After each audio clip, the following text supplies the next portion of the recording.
Kevin, you're the senior development coach at Sunderland Football Club here at the Sunderland Football Club's Academy of Light training ground. Obviously, looking forward to bringing a Sunderland side to Newton Aycliffe this Friday night. How much are you looking forward to the occasion? Well, I live in Chesterley Streets. I've been to Aycliffe and I've been to the club a couple of times for dinner. I've played golf at the golf club down there, and I love it. Yeah, it's again a local area, and it's one that we really want to support, because when these opportunities come up to play these games, we can't always accommodate people. But this one fell nicely for both teams, and it'll become an important part of our pre-season. And it's going to be quite an historic occasion for Aycliffe, because it's going to be the first time that a Sunderland side has ever visited Aycliffe. Yeah, from that point of view, it'd be great. I mean, from our point of view, team-wise, we are going to be young.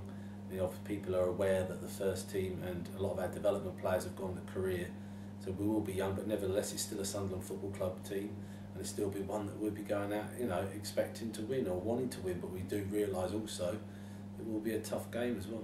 Yeah. And as you know, there's a big Sunderland presence in Newton Aycliffe. Yeah. I mean, from that point of view, that was one of the reasons that we like to, if we can, let's say, accommodate the local teams and send a team down, because we are aware that we have a strong contingency of supporters in Aycliffe, and we hope they're all going to be there on Friday night to support us. What else do you know about Newton Aycliffe? Not a great deal, apart from I know a few of our players used to play from. Are you talking about Aycliffe as a place or Aycliffe as a club? Both. Both, he says. Well, I just talked about the club, more so that we know some of our former players used to play from. We know recently Nathan Wilson's been playing from, and still is, I believe, and that. And I've no doubt he'll be looking forward to the game Friday night as well. But I do know that it's a really nice pitch, and that is again one of the reasons that we felt it was the right game to take, because we like to encourage our players to get the ball down and play.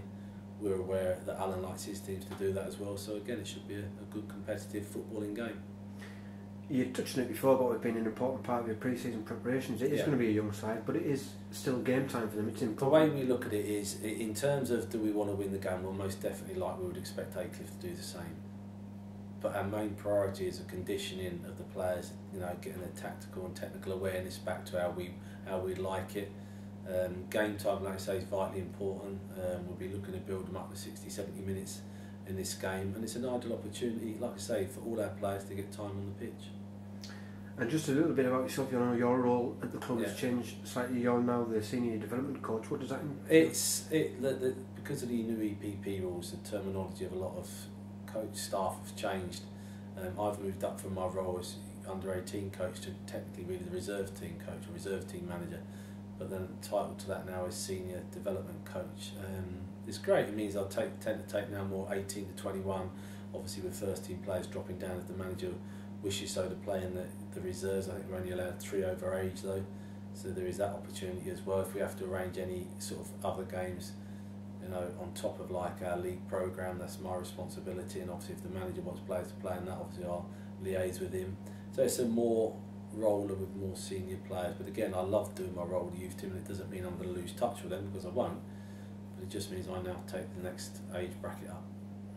And just finally, obviously I mentioned before about there being a strong Sunderland presence in Newton Aycliffe. There's a big Sunderland supporters branch in Aycliffe as well, and I'm sure that a lot of them will probably want to go to the game. Yeah, well, I've visited the Aycliffe branch in the past for dinner and attended dinners there with them, and they're very supportive, very passionate people down there. And again, for us to come and play in probably what is their backyard, they'll be looking forward to supporting us. So I'd like to think, I mean, I'm not sure how many people are in the actual branch, I'd like to think there'd be a few hundred there on Friday, and from that point of view it'd be a good test for our players, because some of them haven't played in front of a crowd before and they have to learn how to deal with that. So if the crowd's quite close and, you know, shouting at the players, and that, whether it be positive or negative depending on who they support, that's so be it, but players have got to learn to deal with that. But I'd like to think we'll get a good support down there on Friday.